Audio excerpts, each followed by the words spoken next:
আসসালামু আলাইকুম রহমতুল্লাহ। আলহামদুলিল্লাহ ওয়াসসালাতু ওয়াসসালাম আলা রাসূলিল্লাহ ওয়ালা আলি ওয়াসহাবি আজমাইন আম্মা বাদ।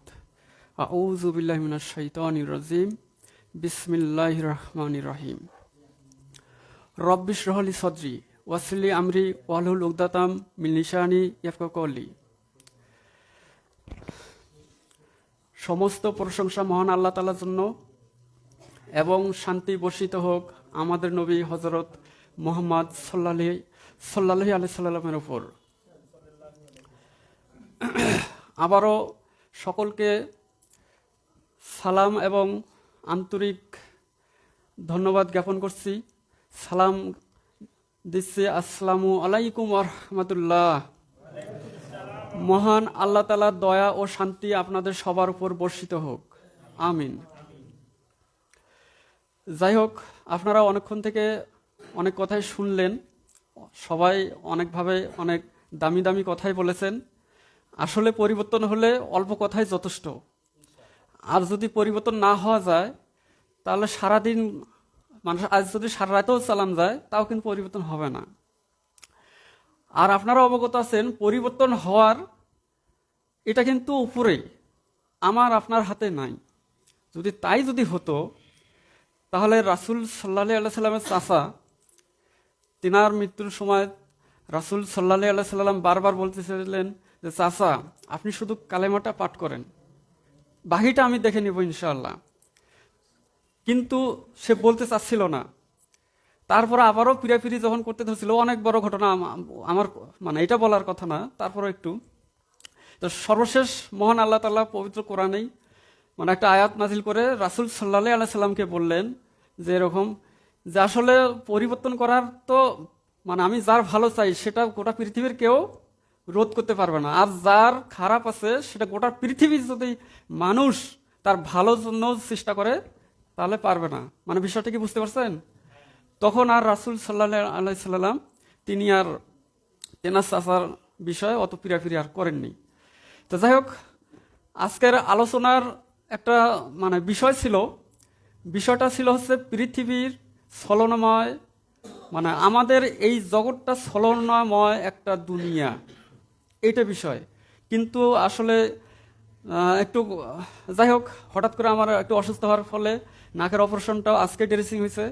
তা এটা হওয়াতে আমি তারপরেও কথাবার্তা বলতে পারতেছি আলহামদুলিল্লাহ।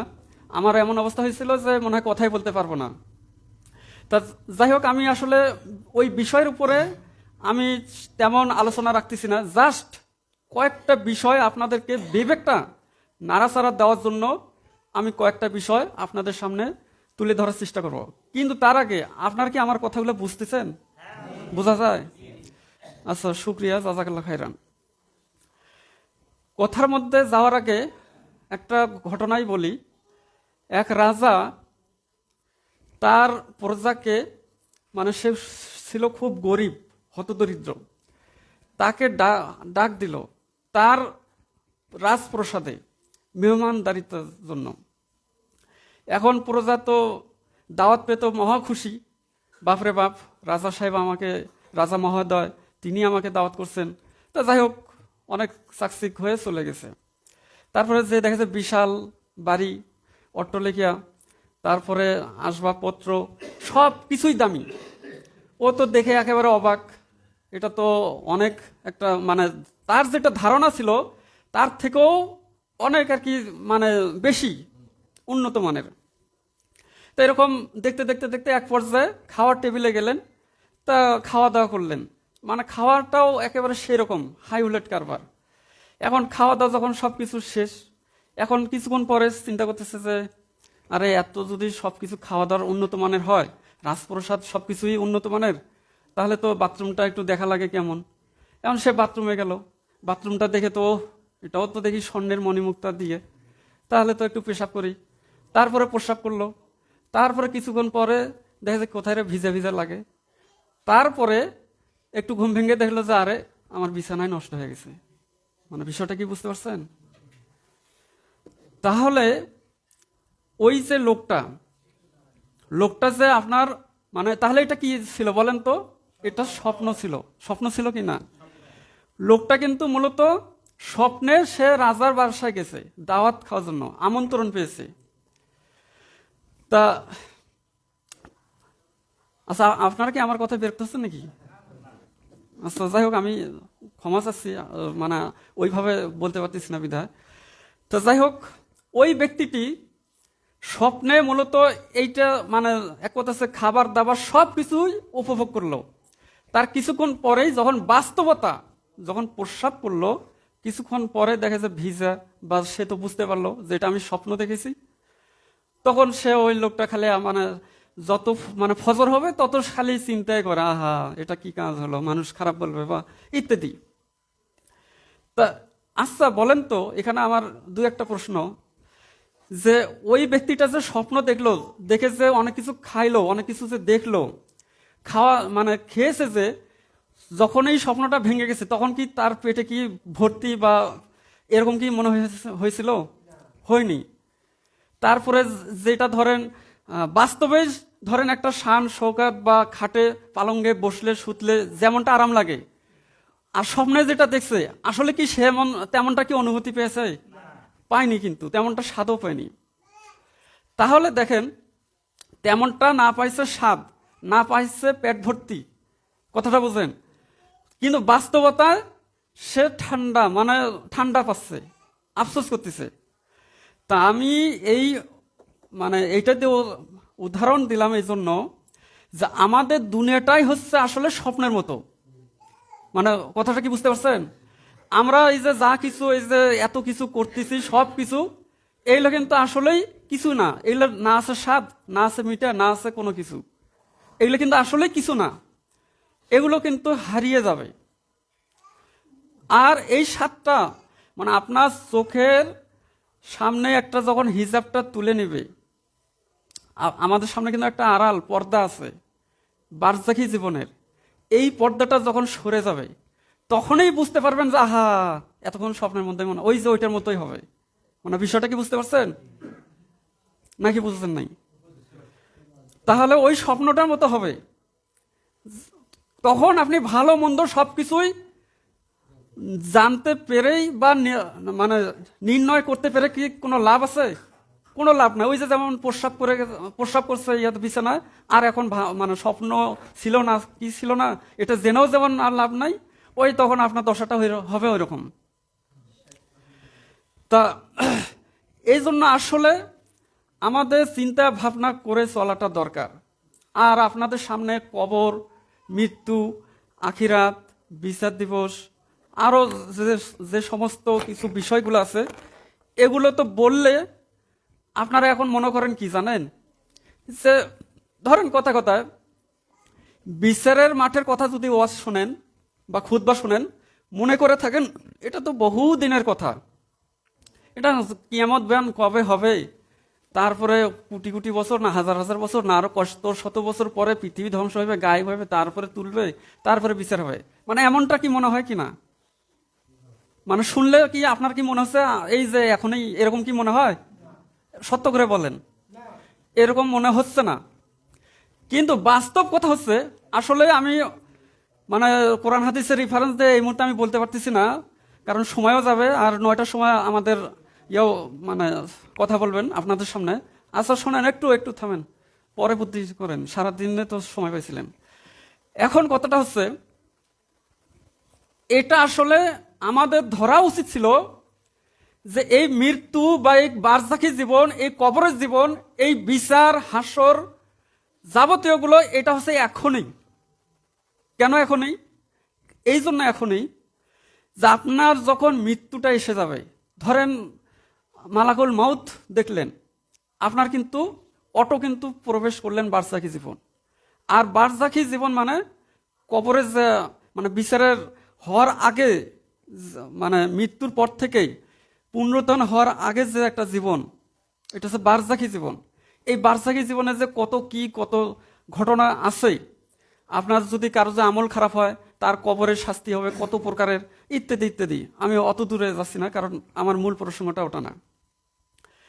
তা এই যে এত কিছু যে বাস্তবতাগুলো, মানে এত কিছু যে আপনারা ওয়াজ শুনতেছেন যে কবরের সাপ আসবে, বিচ্ছু আসবে, অন্ধকার থাকবে, জাহান্নাম দেখানো হবে, জান্নাত দেখানো হবে, ইত্যাদি ইত্যাদি, এগুলো শুধু আমরা শুনি আর মনে করি যে এটা মনে হয় বহু দিনের পরের ঘটনা, কিন্তু আসলে তা না। আপনার এটা কখনকার ঘটনা?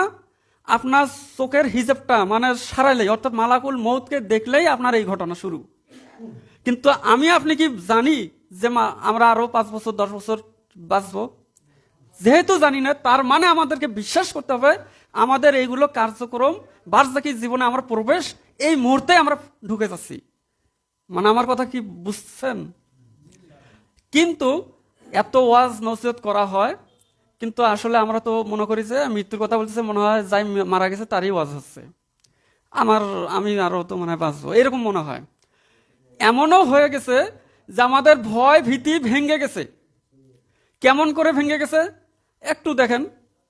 আগে আমরা দেখছি ছোট থাকতে যে একটা মানুষ মারা গেলে ওই মৃত ব্যক্তির বাড়িতে যদি বেনামাজি 4-5 জন থাকে, বা ওই যে ব্যক্তিটি মারা গেছে ওই ব্যক্তিটি যদি সন্তানেরা যদি কিছু বেনামাজি থাকে, তাহলে তার বাপ যে মারা গেছে অন্তত ভয়ে, মানে কেউ 1 সপ্তাহ, কেউ 15 দিন, কেউ 2 সপ্তাহের জন্য হলেও নামাজ ধরে, আশেপাশের লোকেরাও নামাজ ধরে ভয়ে। এরকম কি দেখেন না আপনারা? এগুলো কিন্তু এখন দেখেন তো, যে বাড়িতে মানুষ মারা যায় সেই বাড়ির মানে আশপাশের তো দূরের কথা, তার ছাওয়ারা যদি বেনামাজি থাকে তারা নামাজ ধরা বা সেটাও আর ধরে না। এরকম কি আর দেখেন? আছে খুব কম। মানে আমি যেটা বলতে চাচ্ছি যে কোনো ব্যক্তি যদি মারা যায় বর্তমানে, ওই বাড়িতে যদি বেনামাজি থাকে, ওই বেনামাজি বর্তমান থাকে, মানে নামাজি হওয়ার মানে ভয়টা আর নাই। আর আগে যে বাড়িতে মারা গেছিল সেই বাড়ির অন্তত আশপাশের লোক সহকারে কিছুদিনের জন্য মানে চুরি চামারি করে নাই, নামাজ পড়ছিল, মানে এরকম ভালো হয়ে চলার চেষ্টা করছিল কিনা বলেন তো? চেষ্টা করছিল, এইটা আমি বোঝাতে চাচ্ছি। কিন্তু আমাদের সামনে আসলে এই সমস্ত ওয়াজ নসিহত এত কিছু শুনতে শুনতে আমরা এগুলো এখন হয়ে গেছে মানে অভ্যাসে পরিণত। এখন আর আমাদের ভিতরে ভয় কাজ করতেছে না। মানে বিষয়টা কি বুঝতে পারছেন? তা আসলে বিষয়গুলো কিন্তু এরকমই। তা আমার বিষয়টা যেটা ছিল সেটা হচ্ছে এই পৃথিবীটা আমাদের ছলনাময় একটা দুনিয়া। বিষয়টা কি বুঝতে পারছেন? আর ওই একটা উদাহরণেই যথেষ্ট যে কেন আমাদের এই পৃথিবীটা ছলনাময় দুনিয়া। আরো অনেক অসংখ্য ঘটনা আছে, ওইদিকে আমি যাচ্ছি না। তবে আপনাদেরকে আরেকটা বিষয় শুধু একটা টাচ দিচ্ছি, দিয়েই হয়তো আমার কথা শেষ করব। সেটা হচ্ছে এই যে অনেকে বলে থাকেন যে স্যার সারই মানদণ্ডে ইসলামী দল কোনটা, এইটা বলে থাকেন যে সারই মানদণ্ডে মানে কোরআন ও সুন্নাহর আলোকে ইসলামী দল কোনটা। আমি ভিতরে যাচ্ছি না, আমি শুধু জাস্ট একটা কথা বলতেছি, সেটা হচ্ছে এই যে এই প্রশ্নটা অনেকের নিকট ভারী বা খুবই একটা মনে হয় জানি ক্রিটিক্যাল প্রশ্ন, কিন্তু আসলে সেরকম কিছুই না। সেটা হচ্ছে কেমন, ধরেন একটা মানুষের যদি গণিত বিষয় যদি জানতে মানে একটা বিষয় কি, ধরেন সে যোগ বিয়োগ বা গুণ ভাগ ইত্যাদি এগুলো শিখবে, তাহলে বলেন তো সবার আগে কোনটা শিখতে হবে বা চিনতে হবে? তাকে চিনতে হবে আগে সংখ্যাটা, গণক সংখ্যা কি, তাই নয় কি? গণসংখ্যা বুঝেন নাই নাকি? মানে 1 2 3 4 5 6 7 এই যে এই সংখ্যাগুলো যে আছে, এইটা আগে মানে ওই শ্রোতাদেরকে চিনাতে হবে নাকি? তারপর দিয়ে তো যখন বুঝতে পারবে যে এইটা হচ্ছে 1, এটা হচ্ছে 2 সংখ্যা, এটা হচ্ছে 3 সংখ্যা, একটু এইদিকে দেখার চেষ্টা করেন, ওনাকেই ইনশাল্লাহ আমরা দিব। তা আমি যেটা বলতে চাচ্ছি, যখন একটা ব্যক্তি বুঝতে পারবে যে এটা হচ্ছে 1, এটা হচ্ছে 2, এটা হচ্ছে 3 সংখ্যা, যখন চিনতে পারলো, তারপর যোগ মানে হচ্ছে মোট করা, একত্রিত করা, তখন ওই ব্যক্তিকে যদি বলা যায় 2 প্লাস বা যোগ 2 সমান সমান কত, তখন কিন্তু উনি বলবে যে 4। আপনারা কি বুঝছেন বিষয়টা? বলতে পারতেছেন না? 2 যোগ 2 কত? 4। কেন বলতে পারলেন? আপনারা সংখ্যাটা গণসংখ্যাটা চিনেন। যদি দুইটাই যদি আপনারা না চিনতেন, তাহলে সারাদিন যদি বলা যায় তো 2 যোগ 2 তাহলে কি এখানে যদি আমি বলতাম যে সমান সমান 4 হবে, আপনারা কি কেউ কি এক বাক্যে বলতে পারতেন যে না 4 হবে? স্বীকার করতে চাইতেন না। কেউ কেউ 2 2 এটা একখানা করে বলতে 22, কেউ কেউ বলতো না না এটা মনে হয় 2 হবে, মানে একটা নিয়ে বিভ্রান্তি হতো। তো বিষয়টা হচ্ছে, আমি যেটা বলতে চাচ্ছি যে সারই মানদণ্ডে যে ইসলামের রাজনীতি কোনটি, এইটা বোঝার জন্য একটাই সূত্র, সেটা হচ্ছে এই: আপনি যখন আকিদা, তাওহীদ, মানহাজ, তারপরে ইসলামের 5টি স্তম্ভ, তারপরে শিরিক, তাগুত, কুফরি, বিদাত, এই 5-6টা জিনিসের উপর আপনি যখন ভালো জ্ঞান অর্জন করতে পারবেন, তখন আপনি আপনি নিজেই বুঝতে পারবেন যে সারই মানদণ্ডে ইসলামী রাজনীতি কোনটি। এখন কি বিষয়টা বুঝতে পারছেন? আর এখন বলেন তো, এখানে যে আমরা কয়জন আছি, আপনাদেরকে কাউকে ছোট করতেছি না, এখানে অনেকজন আছে আমারও পরিচিত, যে তারা মোটামুটি মাশাআল্লাহ আর কি এই আকিদা, তাওহীদ, মানহাজ নিয়ে ভালো জ্ঞান রাখেন। তা এই হাতে গোনা 2-4 জন বাদ দিয়ে আমরা এখানে অধিকাংশই আছি আকিদা কি, তাওহীদ কি, মানহাজ কি, ইসলামের 5টি স্তম্ভ কি, কুফরি কি, তাগুত কি, শিরিক কি, বিদাত কি, এটা আমরা বুঝি না। কথাটা ঠিক কি না? তাহলে বুঝি না। তা আমি যদি এখন সারই মানদণ্ড আপনাকে যদি ইসলামী দল এইটা যদি তামান দিন বলি, ওইটার মতন হবে। কখনো ওই যে 2 যোগ 2 আমি বলবো 4, আপনারা কইবেন যে না না এটা তুলে দিলে তো এটাও 2 এটাও 2 22 হয়, এরকম করা শুরু করবেন। মানে বিষয়টা কি বুঝতে পারছেন? তো অতএব আমাদেরকে এই কয়েকটা বিষয়ে জ্ঞান অর্জন করাটা একান্তই জরুরি। আরেকটা মানে শুধু এই প্রশ্নটা করে আমি শেষ করতেছি, বিরক্ত হেন না। যে কয়টার কথা বললাম, প্রথমটা কি আকিদা, দ্বিতীয়টা কি তাওহীদ, 3 নম্বরটা কি ইসলামের 5টি স্তম্ভ বিষয়, 4 নম্বরটা কি ধরেন মানহাজ, তারপরে 5 নম্বরটা কি আপনার তাগুত, তারপরে 6 নম্বরটা কি শিরিক, তারপরে 7 নম্বরটা বেদাত, তারপরে ধরেন 8 নম্বরটা কুফুরি। এই যে 8টা বিষয়ের বাহিরে আপনাদেরকে আমি প্রশ্ন করতেছি, বলেন তো যে কেউ যে এই 8টার বাহিরে আর কোনো একটা সাবজেক্ট আছে বা একটা বিষয় আছে ইসলামের ভিতর, যে ওই বিষয়টা পালন না করলে সে ইসলাম থেকে খারিজ হয়ে যায়। এরকম একটা বিষয় দেখেন তো দেখি, যদি পারেন তাহলে আমারও একটু জানা হবে, শেখা হবে। মনে হয় এখনো মাথায় ঢুকিনি। আচ্ছা, আর একটু পরিষ্কার করে দেই, মানে আমি পরিষ্কার মানে এটা আমি বুঝাতে চাচ্ছি, সেটা হচ্ছে যে ধরেন আকীদা যদি বিশুদ্ধ না হয়, তাহলে তার যত আমল থাকুক তাহলে কি মানে গ্রহণযোগ্য হবে বলেন তো? এটা সকল মানে হানাফি বলেন, আপনার মানে যত মতামত আছে, যত মতের মানে আছে, সকলেই একমত আকীদা বিশুদ্ধ না হলে তার যত আমল থাক এটা গ্রহণ হবে না। তার মানে কি সে ইসলাম থেকেই অনেকটা একেবারে দূরে চলে যাচ্ছে, তাই নাকি? তারপরে কি বলছি, তাওহীদ। তাওহীদ যদি কারো যদি ঠিক না থাকে, বলেন তো ইসলামে থাকা না থাকা মানে থাকার কোনো দাম আছে? দাম নাই। ওরকম কারো যদি শিরিক থাকে, তাহলে তার কোনো ইবাদতের কোনো মূল্য আছে? তা আমি এরকম করে বলতেছি যে এই 8টা যে বিষয়টা বললাম, এই 8টা বিষয়ের বাইরে একটা বিষয় আপনারা এখানে একটু বলেন তো, যে ওই বিষয়টা আছে ইসলামে যেটা না করলে ইসলাম থেকে আউট হয়ে যায়, একটু দেখান তো। মানে আমার কি কথা কি ক্লিয়ার? তাহলে আমি বলতে চাচ্ছি এই 8টা বিষয় আমাদেরকে অবশ্যই অবশ্যই ভালোভাবে জানা দরকার, যেটার আমাদের দেশের কি টুপিওয়ালা, কি দাড়িওয়ালা, কি মৌলভী সাহেব, কি ইয়া সাহেব, তারাই এগুলো বিষয় ভালো করে জানে না। কথাটা বুঝছেন? আর আমরা তো সাধারণ শ্রোতারা, আমরা তো আরো বহু দূরের ব্যাপার। আর যারা এগুলো বিষয়ে জানে তারা আসলে ভালো, মানে যেমন আজকে যে আলোচক, যদিও উনি সামনে উপস্থিত, এখন আমি আর ওনার প্রশংসাও করতে পারতেছি না, তাতে ওনারও ক্ষতি আমারও ক্ষতি। তারপরেও কথাটা হচ্ছে এতটুক, যে ব্রাদার রাহুল ভাইয়ের বইগুলোর সম্পাদনা বা অনুবাদ উনি করে থাকেন, এবং এগুলো বিষয় আমি যেগুলো বললাম এগুলো বিষয়ে মোটামুটি উনি এগুলোর মানে এক কথা হচ্ছে মোটামুটি জ্ঞান রাখেন।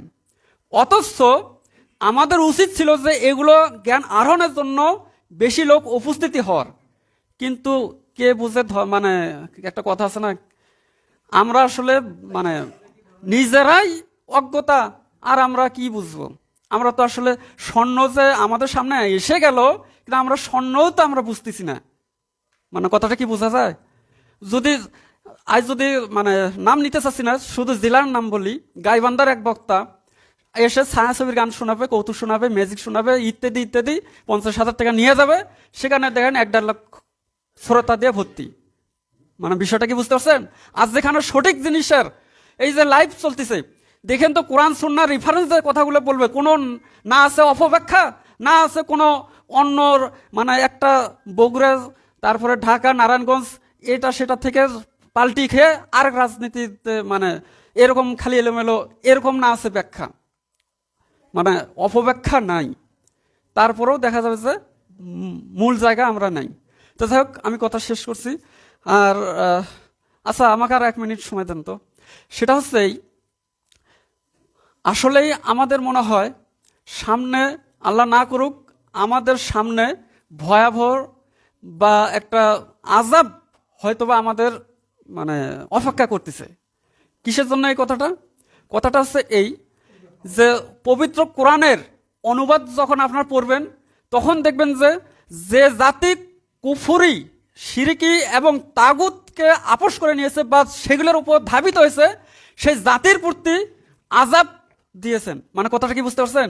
তা আমরা যেভাবে দেখতেছি, রাজনৈতিক দলগুলো থেকে শুরু করে একেবারে সবাই যেভাবে কুফরি, তাগুত এবং এগুলোর উপর, আগে তো তাও এগুলো করলে একটু ভয় করতো, আল্লাহ এগুলো তো আমরা খারাপ কাজ করতেছি, এখন সেগুলোকে জায়েজ করার জন্য বিভিন্নভাবে সেন্টারিং করতেছে। মানে বিষয়টা কি বুঝতে পারছেন? তা আমার মনে হয় পবিত্র কোরআন যেহেতু 100 সত্য, বিশুদ্ধ, অতএব আজ হোক কাল হোক, হয়তোবা আপনারা ভাবছেন যে হাসিনা চলে গেছে আমরা শান্তিতে থাকবো, এ আশা করিয়েন না। হাসিনার চরিত্র রেখে গেছে। মানে কথাটা কি বুঝতে পারছেন? হাসিনা তো গেছে, হাসিনার চরিত্র কি গেছে জানি তো। এর থেকে আরো খারাপ পরিস্থিতি আসবে, আরো আসতে পারে। বেধর্মী রাষ্ট্র দ্বারা আমরা আমাদের চোখের সামনে হয়তোবা ফাড়া হবে, লবণ দেওয়া হবে, ঝুলে রাখা হবে, যেমনটা মিয়ানমারে করা হয়েছিল, বা প্যালেস্তাইন, আপনার সিরিয়া, আফগানিস্তানে যেটা চলছে সেটা আমাদের প্রতি আসতে পারে। এটা আমি আশঙ্কা করতেছি। কিসের জন্য আশঙ্কা করতেছি? আমাদের পাপের মাত্রাগুলো হয়ে গেছে এইরকম। তা যাই হোক, হয়তোবা শিরিক তাগুত বিষয় আমাদের জানা থাকলে আমার এই কথার ইশারাতেই বুঝতে পারবেন আমি কি বলতে চাচ্ছিলাম। তা যাই হোক, আমি শেষ করছি এখানেই কথা। আসসালামু আলাইকুম।